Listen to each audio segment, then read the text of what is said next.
show, the Beautifully Bruised and the CPS show. First and foremost, y'all already know who am I going to thank before I even start the show. I think everybody that watches and pretty much know at this point, I always thank my Lord and Savior, Jesus Christ, because in the world we live in today with so much taking place, you need to have some type of balance in your life. And He has definitely been that for me. So I call Him my daddy because I never knew my earthly father. So I've always taken on to my heavenly father. So again, I always start my show out with Him because I know with the way the world is today, with so much taking place, again, you have to have a solid rock that you can stand on when everything else seems to be so out of place and unconnected to reality and the people hearts and souls. So again, I always want to give credit where credit is due. I am your host again, Latrika Jones, and I just wanted to come on because I have one of our, we're going to, as you're going to be seeing today on this segment, I do believe that we're going to be covering some very heavy hit topics. Both of our guests that's going to be joining us today, they are guests that have been here before, and they definitely, when she reached out to me, I couldn't believe what I heard actually. And I just thought it was something that was worth being shared. And it's something that hopefully we all that's tuning in to watch and listen, that we all can learn from, about that this is really happening and somebody needs to stand up and make a change for what's good, for the best for our children, as well as for these parents. So without any further ado, I'm going to be starting out with Amber, but I'd like to welcome Amber Collins and Jennifer White back to our show today. Hi. Hello, hello, hello. And like I said, I've been on break. This is the first live streaming that I have. So I'm honored that you ladies have decided to join me on such a very, to me, heart-wrenching topic that needs definitely to be discussed and shared with the world. So with that being said, Amber, I'm going to start with you and we're going to pass it on to Jennifer. I just want to say the people that have not tuned into your previous stories that you both have shared, can you please both share where you're from, where you're calling in from? Yeah, I'm calling in from, oh, there goes my thing.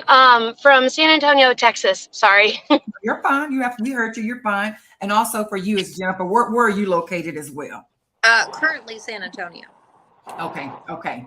So we have Texas that's on the map. I'm also born and raised here in Texas. And again, I just want people to know that this is almost like an epidemic with CPS. It's nothing that's just, regional, it's national. And I just think that this type of story definitely deserves some major headlines to make a person kind of sit down and think and reconsider what is happening in our world today with our children and this government.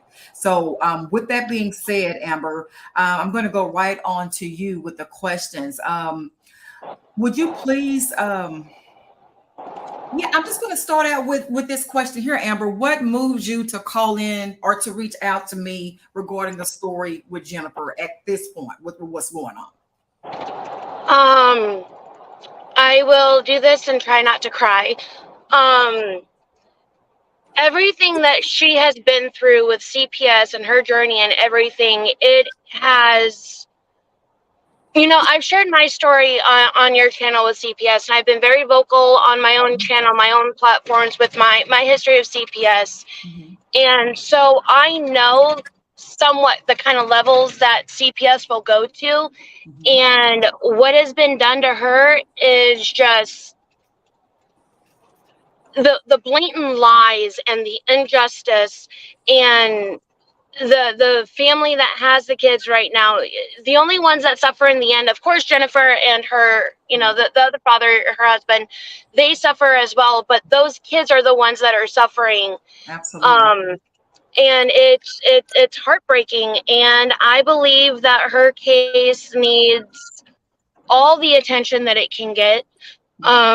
I fully believe that she should have her kids. I don't think that the kids should have ever been removed. Wow. And just, I even at one time was her sponsor, and they even lied to me about some of her, the test results that came back. Okay. It's just, and then to find out that they were all lies. It's, And it's irritating and aggravating hearing and seeing people sit there and say that, oh, CPS doesn't get involved for no reason. CPS doesn't take your kids away for no reason. CPS doesn't do this or that for no reason. And not only am I a victim of CPS in doing stuff for no reason, so is Jennifer. But only I think hers is worse. Hers is way worse than what I went through with CPS. You went through a lot. So for you to say hers is worse, Mm-hmm. that's volume, a lot of volume. And I want to say with that, like I said, I've interviewed both of you both. And even when I spoke with you, Jennifer, I knew from the bat that you love your children. Mm-hmm. You know, that wasn't a secret. It wasn't nothing that you couldn't pick up on. Our first conversation, it took my heart. This is a woman that was fighting for her babies, that would give her life for her children and was willing to go through whatever. And CPS do take you through, because again, unfortunately, I'm a victim of CPS as well years ago by the grace and mercy of God. But I knew they took me through. My attorney shared, okay, they're going to take you through it. So get ready for this ride. And a lot of people they know are not able to maintain it. And they take advantage of that because they do everything under the sun to take you through. And it's not always right. That's the sad thing. It's not always they have your children's best interests at heart, including the parents. So with that being said, I definitely want to mention that Jennifer, when our initial conversation, it's very obvious that you love your children. Mm-hmm. And you was willing to do whatever it takes to bring your children back home. So with that being said, Jennifer, if you don't mind, of course, welcome back. And how are you, honestly, how are you feeling right now? Basically like a wounded animal. Jesus. Right. I mean, it's like going through the waves. Like Right. There's a lot of crying and screaming. Right. But it's just basically like I've been fighting this for years. So this isn't going to stop me. Right. This is just going to make me fight harder. Correct. I'm taking the rest of this week and this weekend to really gather myself Right. and compose my thoughts and my emotions before really making my next steps. Right. But, during our last time I was on here, the Indian Child Welfare Act had not been ruled on. The Supreme Court did issue a ruling, and they sided with the tribes in regards to letting ICWA, or the Indian Child Welfare Act, stand. And that case originated in Texas, and they're just doing it all over again. They ruled in favor of the lower courts. They affirmed the parental termination in my case. My attorney let me know yesterday, and she says that she does not think that the Texas Supreme Court will find this case even worthy of being heard in the Texas Supreme Court. Those were actually her words to me. She does not think that the Texas Supreme Court will even find this worthy. Taking 3 children whose culture and traditions have been robbed from them and taken from a family that loves them by people that felt the need to call CPS on me for whatever their own personal vendettas were. Right. That happens. Karma's going to get them. Go ahead. I'm sorry, Jennifer. Can you say the last part again, please? Karma gets hers in the end. It always does. I'm back in this. Mm-hmm. Absolutely. You reap what you sow. I've always thought that. And thank you, Jennifer, for updating us on that, because that's something I was going to ask you, for the previous, or for the guest that's tuning in today who is not aware of your story. So you pretty much did. I want you to update us on your CPS case. So you're saying as of yesterday, you have been notified that they are going to try to move forward with terminating your rights with your children. They terminated my rights in Artiega's courtroom, in Judge Antonio Artiega's courtroom. So then it went to the 4th Court of Appeals in Bexar County. And I contacted the 4th Court of Appeals, and I let them know that I was in the process of going through the genealogy and figuring out exactly which roles my grandparents and parents needed to be on and which tribe I needed to be enrolled in, and that the children should be protected by the Indian Child Welfare Act. I tried letting them know that in regards to the OneDrive that they sent me, that it had been edited. They said it didn't matter. They said that the tribes actually have no standing in an appeal court, and my attorney that is doing the petition for the Texas Supreme Court, and I do trust her, to do a good job. Hopefully, but she doesn't have any tribal experience, from what I understand. And she said that when it came to the appeal, that the attorneys who did the appeal did not put in there anything in regards to the fact that these children are eligible or are in the process of finding their correct tribe and where they exactly have to go. And that because those lawyers, that law firm didn't put it in there and challenge the indigenous part of this case, that it doesn't matter. And I've researched the law. According to the Indian Child Welfare Act, they're not supposed to contact just one tribe. They're supposed to contact all of them. They only contacted the Fort Seal Apaches. We've gone through that. I'm not part of the Fort Seal Apaches. I told them, you need to send the paperwork to New Mexico. You need to send the paperwork to Arizona. I said, you need to send the paperwork to the Apaches, the Navajos, or Diné's. And they didn't do any of it. Okay. And I spoke to the Bureau of Indian Affairs. And when I spoke to their office, they were like, we've never even heard like, CPS has never contacted us with your children's names. And so, like, whether I'm actually an enrolled member or not, these children are with people that are violating traditional rights and are not exposing my children or letting them be a part of traditions and customs. And which is very important. It is. Oh my God. That's what I want to ask you too, Jennifer, with that. So they can move forward to this level of extent without following the protocol of reaching all tribes. There's nothing that's what they did. That's what they did. And then they lied. They basically lied in court and said that they did their due diligence by contacting one tribe. And I had let my caseworker know at that point in time that she needed to not just contact the one tribe, that she needed to contact all of the tribes. Exactly. And that if they did not answer by phone, then she needed to mail paperwork certified. And if they did not respond by certified mail, then it was her job to go out there. She didn't do any of that. And frankly, the Fourth Court of Appeals, their decision was based off of lies. And it was heartbreaking to read. When I read what they actually wrote about me, they said that my child arrived to a daycare with a dirty diaper. Like, the child was 6 weeks old. I'm sorry that he pooped on the way to the daycare. I mean, that seems just so basic. Babies pooping their diapers. I mean. Yeah, and that I called the daycare and was irate. I was irate because my children were coming to me with bite marks. This was La Petite Daycare in Converse. They were coming to me with bite marks all over them. They were coming to me bruised. My child said that the foster mom pushed him in the parking lot of the daycare. Like, yes, I was irate. I was not happy. Yes, I think any parent would be. And you know what? If the foster mom truly loved my children, then she would have been irate and asking for those children to be moved too. I agree. And Amber, you can jump in at any time if there is something that you want to share as well. I do want to ask you this one question before we proceed, Jennifer. What do you think that you honestly think that needs to be done at this point where your case is? I think that the Texas Supreme Court should find this case worthy.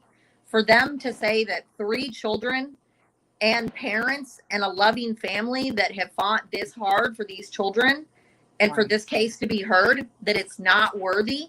These are 3 children who are being robbed of a loving mom and a loving family. And not just that, but like culture, they are being robbed of all of that. So for a court to say that they do not find this case or these children or myself or my family worthy enough to even hear it, I think that's BS. And I think that it should be heard in the Texas Supreme Court. And I think that they need to understand that, like, I'm still doing the genealogical research and in the process of trying, to actually get like the enrollment like through and everything, like that they don't have jurisdiction over this case. If you go back to federal jurisdiction on this case, federal jurisdiction, it's not the state of Texas that has jurisdiction over this case. This should actually probably be held in a tribal court. See, that's what I was thinking also. So yeah, that's what I was thinking, because before, I know you said that's the way it's supposed to be handled. What was the determining factor for them to just take it out of what Isn't it law that you're supposed to stay within because they never custody? did their due diligence, and in the course of the case I was still, like I said, it's not an easy process. You don't just go knock on the door or call them or send your email in. Like you have to start learning the culture, learning the people, figure out where your grandparents are, like on the rolls, like you figure out your blood quantum, and it's there's a whole long process to it. It's not like this just happens overnight. But either way, through the genealogical, through the research that I've done, I've traced it back, and I'm still working on the paperwork for the, where the census rolls are, where my great grandma was born, because I don't have a birth certificate from government paper. She never had a social security number. So it's like actually going through back and like crossing the, crossing the T's, dotting the I's. But in the midst of this, it's just heartbreaking that this is going on. I can only imagine. I mean, when you receive the news, like you said, as of yesterday, recently, that pretty much are they saying that you are going to most likely lose custody of your children unless this appeal is granted? Unless it's already been appealed, so they appealed it in the 4th Court of Appeals. But unless this is granted to be heard by the Texas Supreme Court, then basically there's nothing else I can do.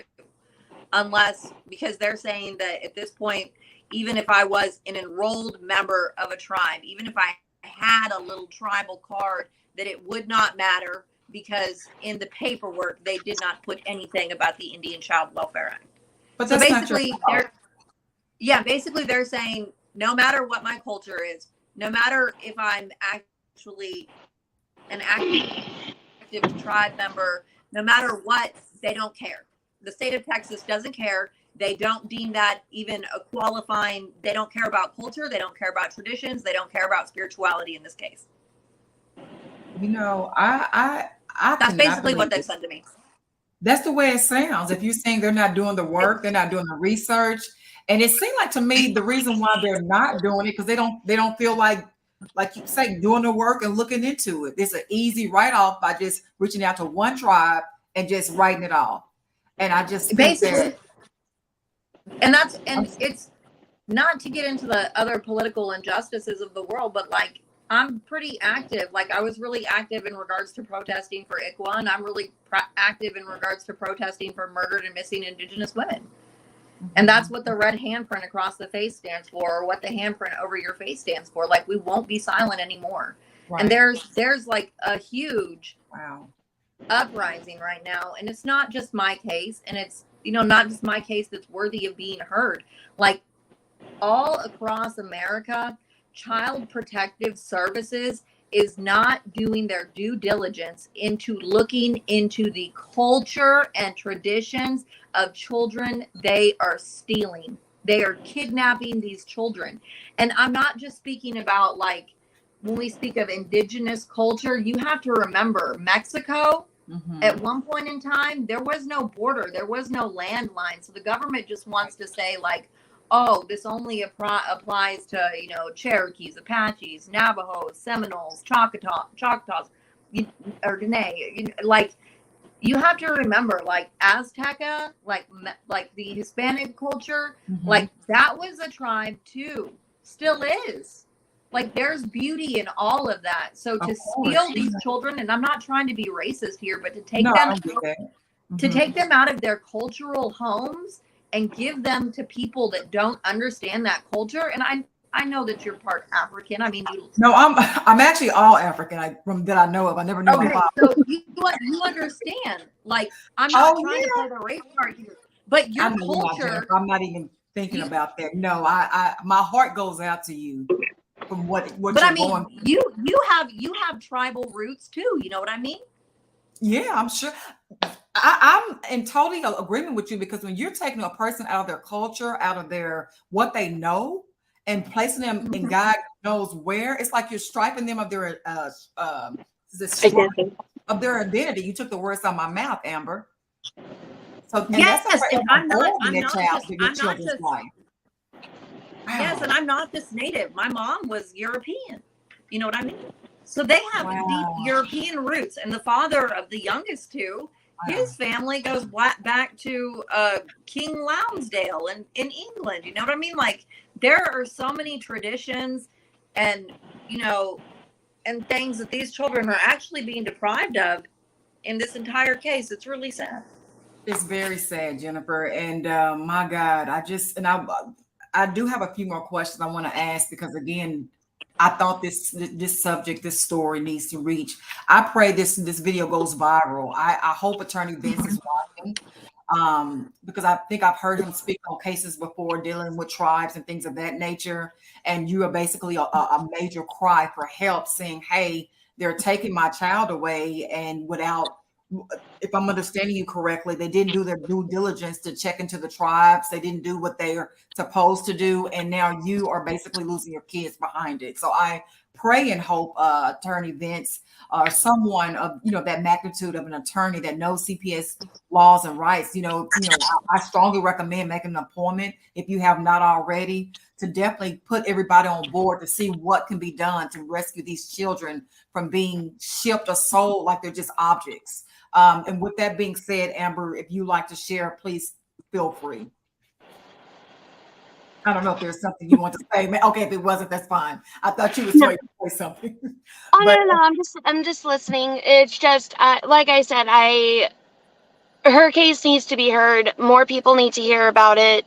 The injustice behind all of it. The kids need to go home. They really, and they will. Eventually, they will come home. I fully believe they will come home. It's just, we're going to have to fight harder. Correct. With that being said, Jennifer, this might sound simple, but I know as a parent, when my child was taken away, it's also real. And that was only doing a temporary transition. So to hear the words that your children might be permanently taken away, can you please share with your children, your 3 kids, how old are they? They're 7, 4, and 3. Very young children. Yes, London is 7, James is 4, and Paris is 3. And I'm keeping a straight face and a cool composure now, but like it's been nothing but crying and screaming. Jesus. And I mean, it's just been nothing but crying and screaming. I've cried and screamed to a lot of people over the past day and a half. And I just, I don't think that the state of Texas or the CPS, like when I actually read what they wrote in the affirmation, it's based off of lies. Because in trial, all it was lies. All it was lies. They said that my house was in shambles. Everybody that came over to my house said my children had a Disney World fantasy land set up. Oh, my son had a pirate ship bed. He had clouds all over the walls. It was painted blue for him. I mean, they had a Montessori learning station. My daughter had a tree house, like bed set up. I mean, it was absolutely positively amazing what was put together for them. And it wasn't just me and my significant other that put it together. It was a community of people that came over and laid their hands in those rooms for those kids, hoping that they would come home. Correct.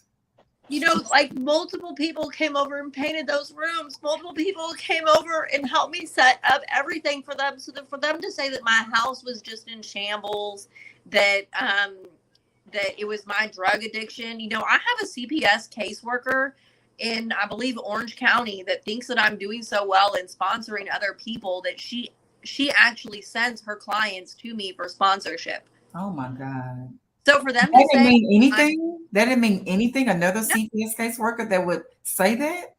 No, it doesn't mean anything. It just means that I'm fighting CPS even harder. And they don't like that. Because I'm helping other parents bring their children home. And that's what they don't like. With that, oh my God. Like so it's almost like, do you feel like you're being retaliated against? In so many words? I mean, if I was to actually send you the paperwork on what they said about me and my parenting skills, that I'm not caring, that I'm not compassionate, that I don't know how to parent, that I don't know how to work, that I don't know how to have a stable life, they have ripped my family apart.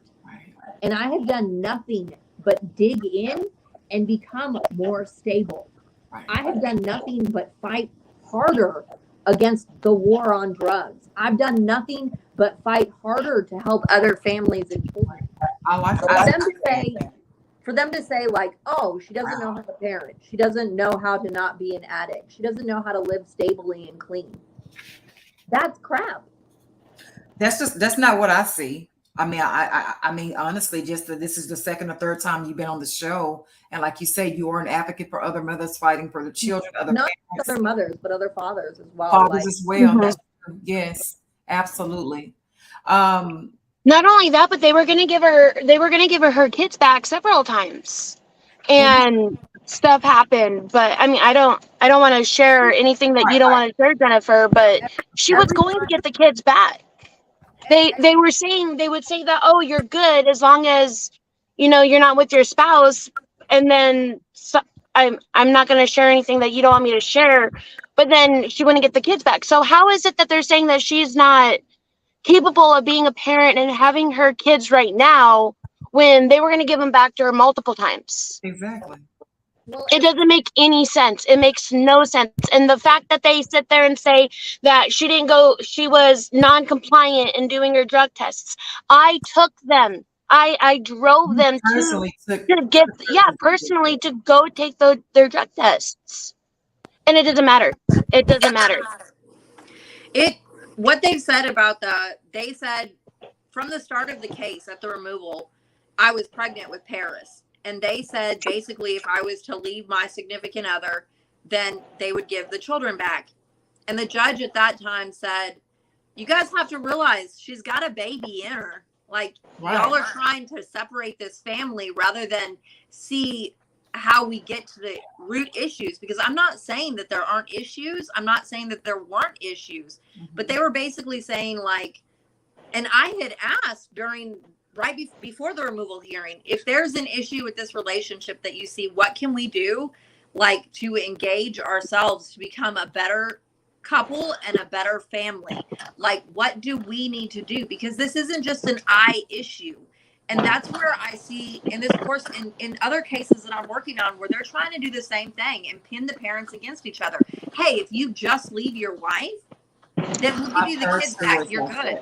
Right. And it's not like, hey, what can we do as an entity or as an organization to help the family? It's like, let's separate you two and basically, like, I mean, they put you through it. They try to pin you against each other so hard. It was never, and I asked, like, okay, well, I can take the children while we get the significant other the help he needs, and we get the counseling that we need to understand how we move forward. And that never happened.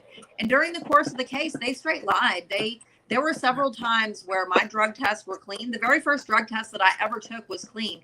And what's sad is that stuff never came up in trial. That stuff never came up in the appeal. Everything that came up in trial and the appeal was just a lie. Like, oh, because I admitted that I had ever in my entire life used a substance, then I could never be a parent again. I'm not worthy of being a parent. Honesty didn't mean anything in that trial. I was honest. I was the only person on that witness stand that was honest. You want to know why? Because I took responsibility for my past. Right. I openly admitted, yes, I'm not a saint, man. Nobody's a saint, and there's other people that have had past with that as well. And some were, as long as they did their services or do what they were told to do, they were able to get their children back. And if I didn't have a past, if I hadn't struggled through addiction to get to recovery, I wouldn't be on the road that I'm on now. And that meant nothing to them. All that they wanted to talk about was that my child had a dirty diaper, that my daughter had been injured and was they didn't want to talk about the fact that as soon as she was injured, I was straight to the clinic to get her care. They didn't want to talk about that. All they wanted to talk about was that she was injured. And it was a very little child. Accidents happen. She was little. So do you think, honestly, Jennifer, those are the things you think that they're trying to hold against you or remove? That's exactly what they're trying to hold against me. And they literally, reading what they wrote about me in the affirmation was, I mean, just outright depressing. Like, I couldn't even get through all of it because I was like, I can't believe that I'm reading that this was actually put into a court about me. Like, what they have legally put on paper and said about me is demeaning Jesus. it's humiliating. It's outright gross because none of those things are true. They say that I don't love my little two children. You want to know who I fought the hardest for, who I constantly called the daycare for, was my son. And they say that I love him the least. What? And they say that the reason that the children should stay where they are is because Paris has lived her life there. You know why Paris has lived her life there? Because they took her away. Because they took her away. Correct. And because COVID happened and because they lied multiple times about drug tests. They straight lied about the results of drug tests. Not one drug test was ever allowed to be entered into evidence in this court.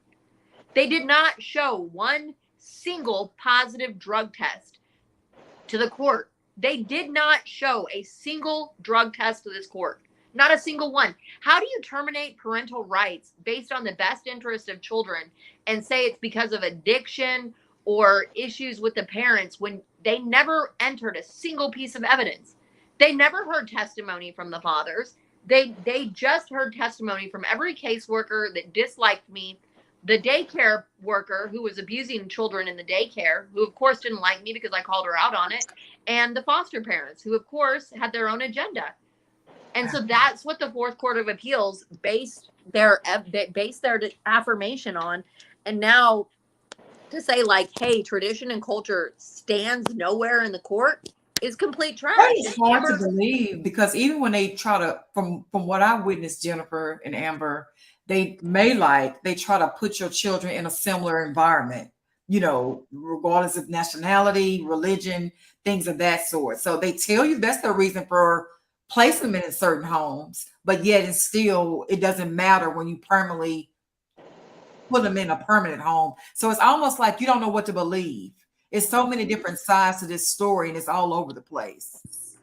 Yeah, it's bad. And Amber, she's witnessed it. I mean, I love her. We've had our ups, you know, she's been there through the course of this case, and she knows how rough it's been. That's what I'm saying. It's almost hard to follow because, you know, like you say, they're holding you to your past and what they're trying to use to keep your kids from being reunited. It doesn't even really have anything to do substantial to me from what I'm hearing for them to do that. So they didn't remove them from drugs. Is that correct? Your drug test was fine. They didn't remove them because you had dirty drug tests. I'm not going to lie. During the course of the case, you know, I went through outpatient. Okay. I completed it as I needed to. I mean, I'm not going to lie and say I was perfect and never had a substance abuse problem because I did.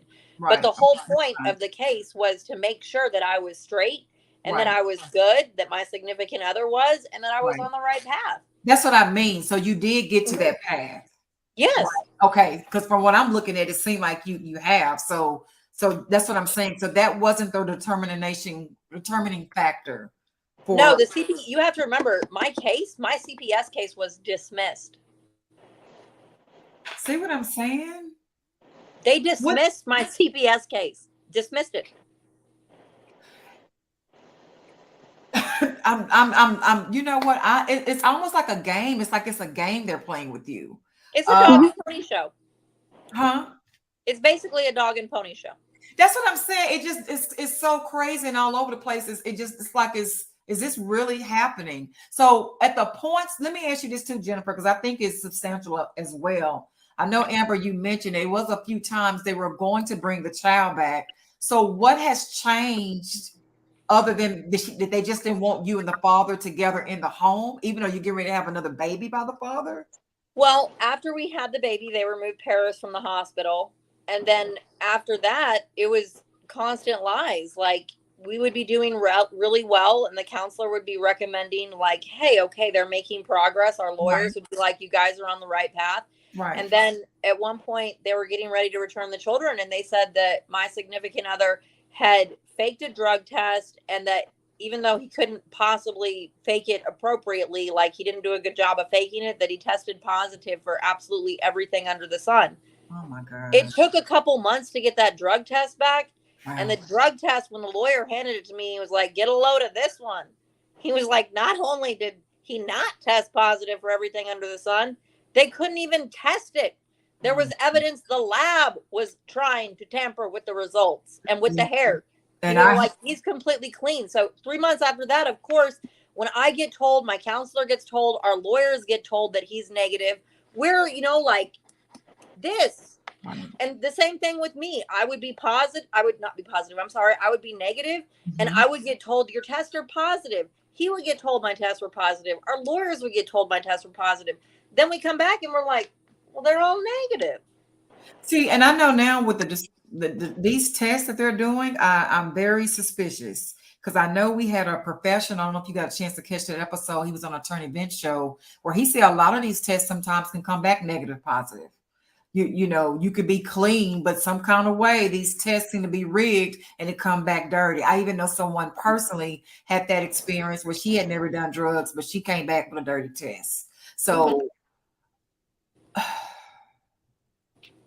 that's something that you can really base off of it, in my honest opinion, with the way things are being rigged with these drug tests with CPS at times. So yeah, that's why, like, my last CPS case that I had, when I went to go do a drug test, I would not go where they wanted me to go. Here in San Antonio, I am absolutely convinced there are places that work with CPS that will falsify a positive drug test for them to get your kids taken away. There are so many people that I've talked to here in San Antonio that have had that happen. So when I had my last case from last year, and I went to go drug test, I did not go anywhere that had anything to do with CPS. I went and it came back negative. See, I believe that because I don't know who it was prior to, but I seen that they have their own little system within a system. Like they're like specified doctors and daycares. And I think these people will co-sign on CPS, what they want. Yes. So I think it's very wise to go outside of their system to your own doctors and drug screenings and things like that. Yes, someone one time actually sent me an article, and it was a really good read on how you should check the doctor that signs off on your CPS drug test, because they're only using 1 to 2 doctors across the entire country. Really? With all these I'll have to find the article. It was a really good read. Oh, see, that's another way you know something is suspicious. Out of all these hundreds, if not thousands of cases, you only have 2 doctors? Basically, it was the same 1 to 2 doctor. They were like, if you're getting this doctor signed on your drug test, then you know that it's not real, because it's basically just like a stamp. Yeah, like stamp it approval. Yeah, absolutely. And I realized that too. That it definitely seemed like it's some old systems that they got going on. Just sign off on this, and that's why. Oh my God, it is horrible. It is. It's a system within another system.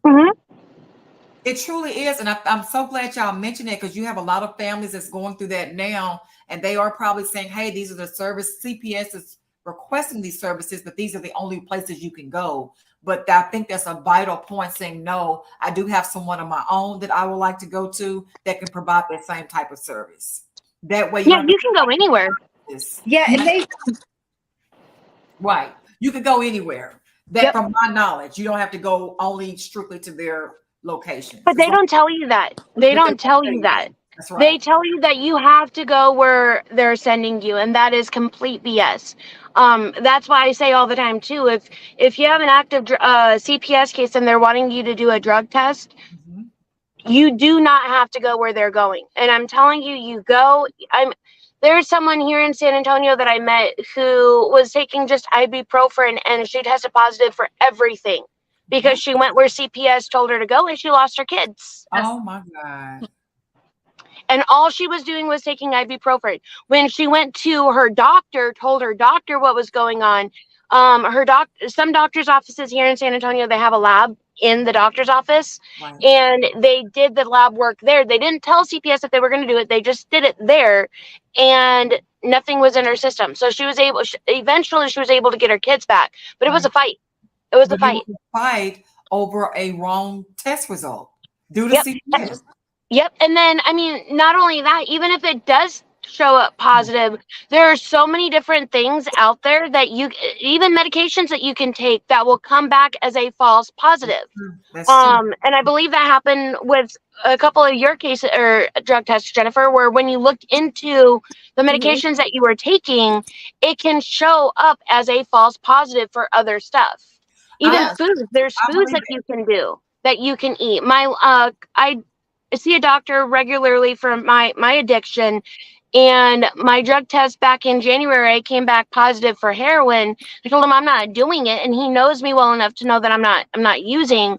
So he sent it in, and I had lemon poppy seed muffins I've before heard my things like appointment. that can throw it off. I've heard that before. I've heard of that. Mhm. Yes.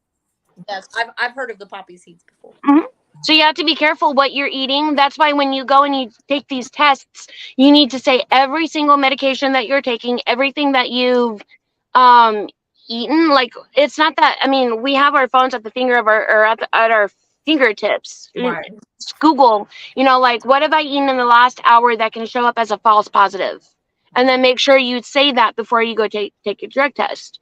Because and over my course of 13 CPS cases, I've had medical neglect, I've had physical abuse, emotional abuse, and drug abuse. And I was not treated as horribly with the drug or with the other cases as I was the drug abuse. And the drug abuse, I didn't do anything in front of my kids. My kids were not privy to any of that. You've got physical abuse and medical neglect, which are very serious, very serious. And I was treated like a queen. Like, they were very nice, they talked to me very nice, but as soon as I had that CPS case with the drug test or with the drug case, Different person. I almost got my kids taken away. Had I not had people, previous CPS workers, a county DA's office, I would have lost my kids, all because of a CPS worker that did not like me. That was biased and didn't have integrity. There we go. Them are the Mhm. ones I don't mind calling out because I do know I'm not saying all CPS caseworkers are bad because I've met some, and I know, Amber, you shared before. Mhm. You, Jennifer, you said you had one that reached out to you for your service. I firmly believe, and I don't want to say her name or my sponsee's Yeah, please name, don't. Right. but she told me, she was like, she called, and I'm not a liar. That's the thing. Like, I have a sponsee that she's got that is killing it. I mean, she's kicking ass. We're in contact. I've spoken for her on a conference call with her caseworkers after they asked how the children were doing. I was like, she is doing absolutely amazing. Like, this woman deserves her children back. And then I had another sponsee, the case, she contacted me and she was like, well, this isn't going so hot. And I was like, well, you want me to contact your caseworker for you? But I'm not going to lie. Like, this is my name on stuff. So if you're doing well, I'll go to bat for you. But don't, like, I'm still here for all of, if you're relapsed, I'll still have, but we got to figure out how to get it, like, back on track. Get it back on track, right. And that's one of the reasons that the caseworker likes me. Is she was like, well, how much has she been contacting you? And I was like, I'm going to be honest. And she was like, because I haven't heard from you on status updates like I do your other sponsee that is also her client. And she, with this one woman, she's like, she didn't necessarily have enough food. She was like, I spend my own money to go buy food for them. I make sure that they have air conditioners in the house. Like, there are good caseworkers out there. They're not all bad, but what I feel is really the injustice is the culture that's being robbed from children and how addicts are treated. It's absolutely positively disgusting. Like, they act like we're subhuman, like we're not worthy of being parents, like we don't know how to love. Like, the thing is after we come out of the other side of addiction, we're probably like some of the strongest parents. Oh God, I would think so. Yes, all you've overcame, absolutely. And believe it or not, Jennifer and Amber, you are shedding light for the because I have heard too many times, and not just from parents as being victims to CPS having previous drug histories, but people that work for the inside for CPS say that they admitted that they do normally take the cases dealing with drug history. They treat them worse. They've admitted that. People that work for the system. It's sad. especially if you're clean and you're being told over and over and over again, you're using, eventually you're like, well, maybe I am. And I That's just don't remember it. It, yeah, it, Amber.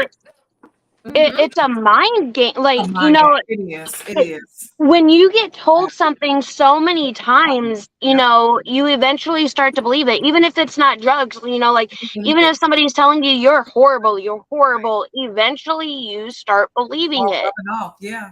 Maybe I And am. it's Yeah. just, it's heartbreaking. And, with addicts, especially those that are like new in recovery, we have to learn all over again new coping mechanisms, because Mhm. we have gotten so accustomed to going out and using. Something bad happens, we go use. Something good happens, we go use. We are, you know, unsure of what the hell is going on, we go use. Like, we use any excuse to go out there and use. And when you're fighting to stay clean, which is extremely hard, I it can is only so hard imagine. to get clean and to stay clean. And then you're finally clean and you have your kids, you love your kids, even in your addiction. I seriously hate it when people sit there and say, well, you have kids, why weren't your kids enough to get you clean? It doesn't work like that. Is it more of a mental? Um, Is it like a disease? I've heard that is. It is a disease. Okay. It has Yes. been scientifically proven that an addict's brain it's wired completely different than a non-addict's. Wow. Mhm. It's been scientifically proven it is a mental disease. Wow. And It is. so how is it that you treat me differently because I'm a drug addict, but if I sit here and say I'm bipolar or I have PTSD, Right. I'm okay? You Right. don't treat me differently. Or if I have cancer, you don't treat me differently. But I say I'm a drug addict and you treat the dog crap out in the street better than you treat me. Mhm. It's a It's mental illness. That's what I was going to say. So, do you think? Well, obviously, you're pretty much answering a question by y'all even being on the show today. But just to say it out loud for our guests and our listening audience to hear as well. Do you think that the system is set up in place for parents that have maybe had a previous drug history? We all have a past of Mhm. some magnitude, whether it's drugs, sex, alcohol, abuse, whatever it may look like. Everybody has a past. No yes. one is perfect but Jesus. No one is. So, with that being said, do you think from your own personal experience, and to me, personal experience is better than any experience because you've Mhm. been through it personally, you know what it looks like and feels like, smells like. So, with that being said, do you honestly think that this system, CPS, which is known as CPS, is it set up for parents like yourself who love their children, that's willing to get clean like you both have did? Is it set up for someone that has, which, like you said, is a disease? It's nothing that you want to do. Obviously, I don't know nobody who will want to do something where the world will frown on and look down on and try to take their children away. So obviously, this is nothing that you would want to have. People don't Right. want to have cancer. My mama had 3 different types of cancer. Trust me, she didn't want neither one. Okay. Life happens, unfortunately, and sometimes it brings about a sickness. So, with that being said, what do you think that can be implemented with the CPS system for parents that really want their children back, but they're dealing with a disease that that they're trying to fight and they're doing everything they're told to do? What do y'all honestly think that can help parents like yourself In, want children? What can in, CPS do to help you to um, maintain of in getting kids regards, well, they could stop lying about drug tests. That would be one. Mhm. okay? Like, number one, if a person is clean, don't lie to them and tell them that they're positive, because I that's agree, a Jennifer. trigger. If I Correct. get told Yep. 5 That's times good. in a row that I'm positive, my mentality is like, well, like Amber said, did I forget that I picked up?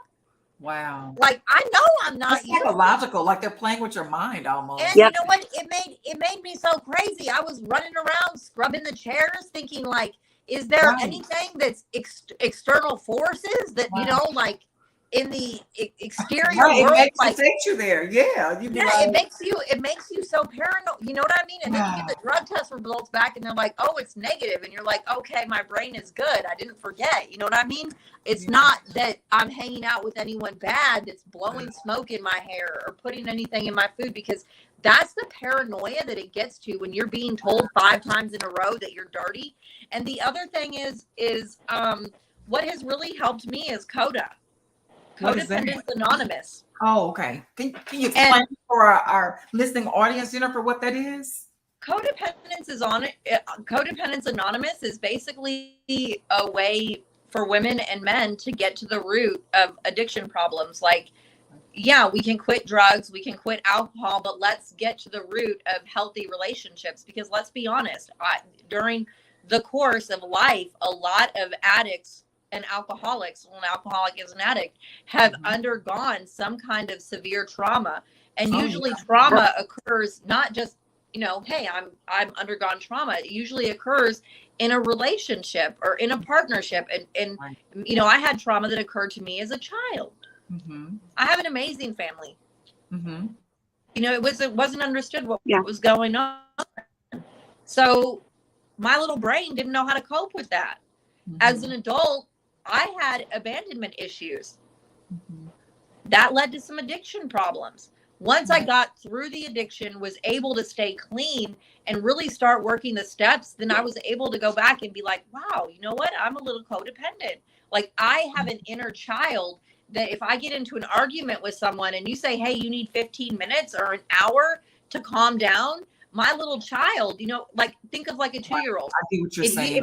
If a 2-year-old is having a temper tantrum and you can't get them to calm down and you walk out of the room and they follow you having the temper tantrum, they're begging because they don't know how to self-soothe. Right. So my inner child didn't know how to let a person walk out the door and soothe myself. Because to me, if I got into an argument with someone and they walked out the door, I couldn't take it.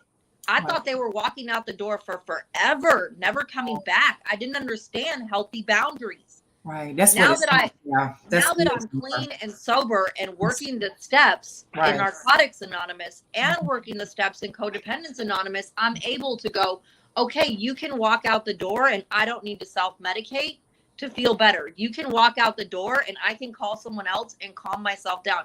You can walk out the door and I can hit the yoga mat and self-soothe myself. I can meditate and breathe and do some Wim Hof breathing, splash some water on my face, get right with myself, and realize in an hour we can pick up the phone and have a conversation about what just happened. I did not understand that before.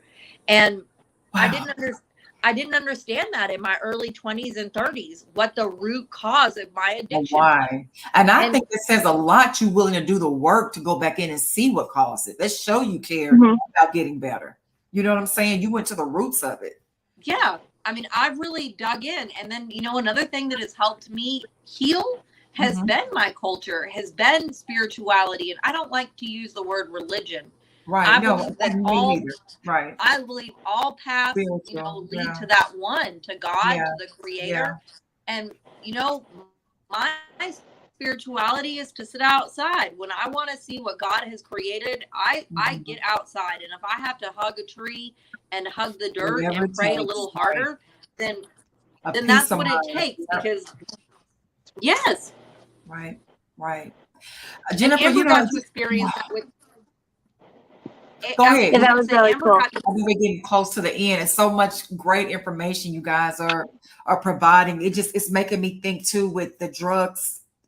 I don't know. It's almost like if you have someone that's dealing with the disease and obviously they need help, it's almost like you expect them to operate on a higher frequency and knowing that they can't handle it, but they still giving you all these milestones to reach. It's almost like you're set up to fail.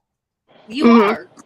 And Amber and I just went on a journey together. We went to New Mexico and she got to, it's not like when you go to these areas. It's not like when you go to these areas, they're not welcoming or loving. Amber and I both experienced it together. Like we discussed, we discussed some resentments that we had. That's part of our spiritual journey. We discussed some of the anger that we have. We discussed burying it on the mountain. Like we discussed praying together, like helping each other stay in this fight. And it hurts my heart because my daughter loves Amber. Wow. And Amber, you became teary-eyed talking about, the children and where the case is currently at right now. We are almost approaching the end of this session, but I will definitely not ask you, Jennifer, at this point in time, if there is one thing that you would like to say right now with everything that's taking place, you know, who knows who's watching? Attorney Vince, judges, the system. Who knows?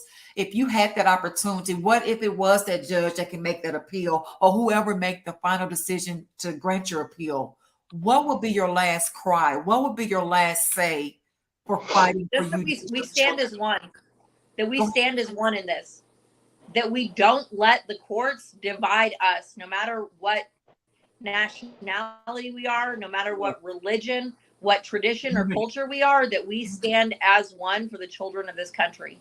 That's what I Absolutely. ask everyone that listens to me or that hears Amber, is that we stand as one together. That's the only way we're going to change this system and change the judicial courts, is to stand together. Stay together. I definitely agree. Unity is power. It is. It is. Wow. I also want to, do you already, without having to disclose too much information, Jennifer, do you have a date that's set or when y'all supposed to go back to court? Not as of No, yet. we don't even know. She has 45 days to file the petition with the Texas Supreme Court. And if the Texas Supreme Court, and then the Texas Supreme Court has to deem this case worthy to be heard. So there's no date unless of course unless of course there's able to have some kind of tribal intervention on federal jurisdiction in this case, which I'm still exploring that avenue. Well, I want to ask you, with that being said, can an attorney come in and step in to redirect the direction of what is going right now? Yes. Okay. In other words, there is still hope. Yes. I'm not losing hope. I'm not going to stop fighting for my kids.